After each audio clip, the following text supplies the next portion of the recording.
Day one for Nicaragua's new president, Violette Chamorro, and the signs were clear that the ride wasn't to be easy. For the Sandinista supporters, April 25th meant the nation was clearly polarized. In their eyes, Chamorro was just another pawn of the Americans. In fact, their representative, Vice President Quayle, received the crown's verdict.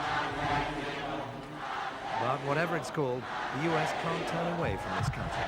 Accused of owing millions in compensation, it's promised massive economic aid. However, the Sandinistas can't forget America's punishing economic boycott and backing for the Contras. Despite the conflict of feelings, the handing over of the presidential sash marked the first peaceful transition of power in Nicaraguan history, if not the smoothest.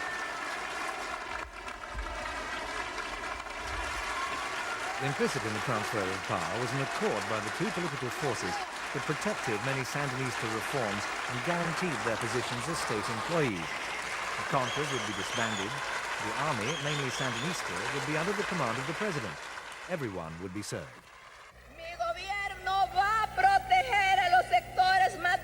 The government is going to protect the weakest groups in society. The most vulnerable ones, the orphans, widows, the elderly, the war-wounded. By the same token, I'm going to appeal to the patriotism of all Nicaraguans to contribute to a prosperous future for everyone. The words were sincere, but for some not inspiring enough. Within a few weeks, disillusionment replaced hope. For those with the means, there was a rush on applications for visas and a quick exit to the United States. When Sandinista was in the government, the Sandinista has the war for 8 years, but they thinking about the poor people, and they have law for poor people, for students, for workers. But now the new government changed the law for the Nicaraguans, and they have more opportunity for change the economy because no boycott and the United States support.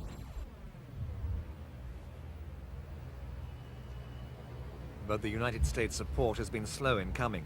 Indeed, it may never reach this area of embarrassment, adjacent to its embassy. 250 families live here. There are more than 100 such settlements in the capital, Managua. Ortega couldn't help them. Neither has Chamorro so far. Made largely from cardboard and bits of cloth, this is home for 9 people.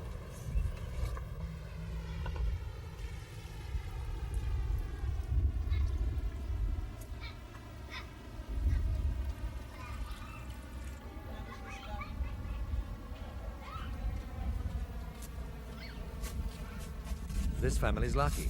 It's getting a latrine. Until now, they had to use the ground outside their shack. Before Chamorro, 70% of all children under 5 were malnourished. Many die from diarrhea. 2 days after his defeat, Ortega consoled his supporters with ominous words.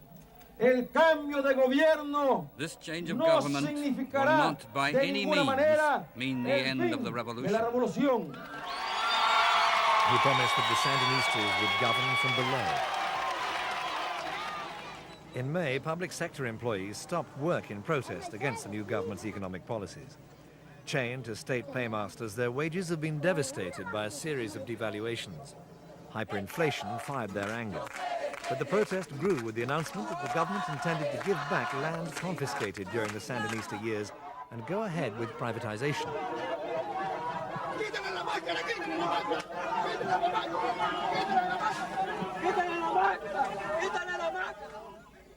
Despite the tears and bruises, the workers won an interim accord with the government.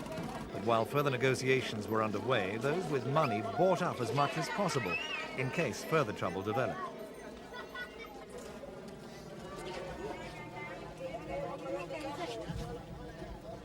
They didn't have long to wait. A month later, suspension of workers and government withdrawal from negotiations brought an escalating strike. By July 2nd, some 50,000 workers were out, including employees of the public transportation system. In efforts to strengthen the economy, Central Bank had continued with its policy of devaluation. Inflation had reached 330% in 2 months. Subsidies on transportation, light and water were discontinued. Privatization was back on the agenda. The workers' response over the next 10 days was dramatic. In Managua, tensions were rising as striking workers took over businesses, factories, state institutions and other workplaces. Some of the ministries suspended work. By the 7th of July, the number of people on strike in the city had grown to 85,000. In the country, peasants had taken over state-owned land.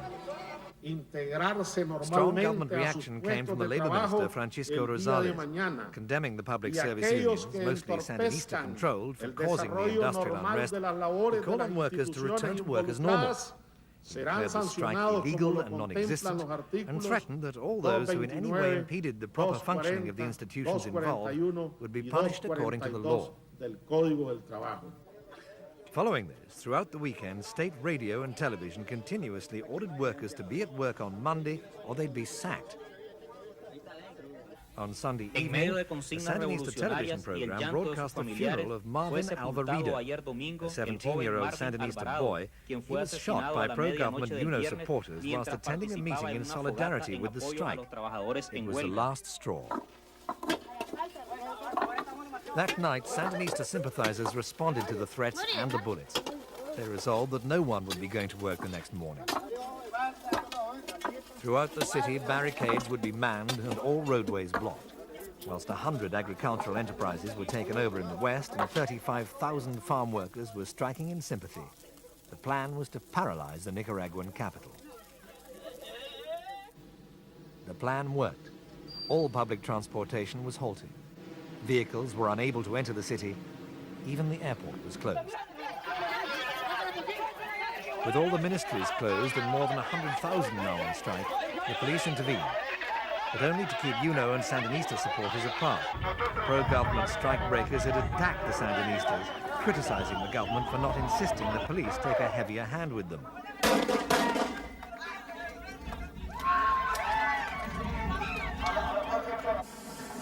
By now, Violette Chamorro was under heavy pressure from inside her own cabinet. Late Monday afternoon, she ordered the army to clear the streets.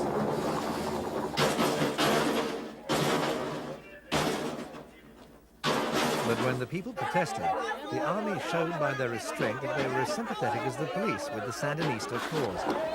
So the barricades went up again.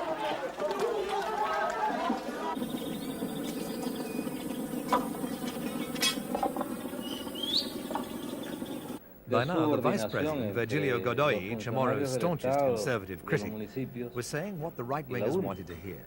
He claimed there was complicity between the strikers and the armed forces, which he said at times resembled a combined force.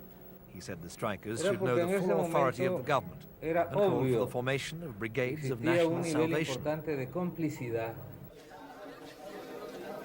Extremist supporters of UNO, happy to hear Godoy's words, had set up their headquarters in the state radio station.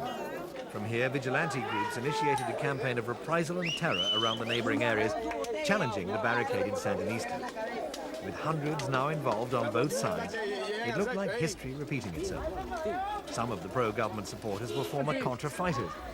Some had even been supporters of the deposed dictator Somoza in their time.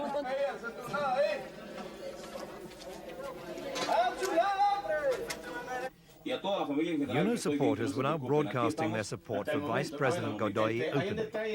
They said they felt defrauded, demanded that President Chamorro go, and that North American troops come in and restore order. With the skirmishes continuing through the night, the country was on the brink of civil war. And before any resolution was achieved, much blood was shed. 6 people lost their lives, and an estimated 150 were injured.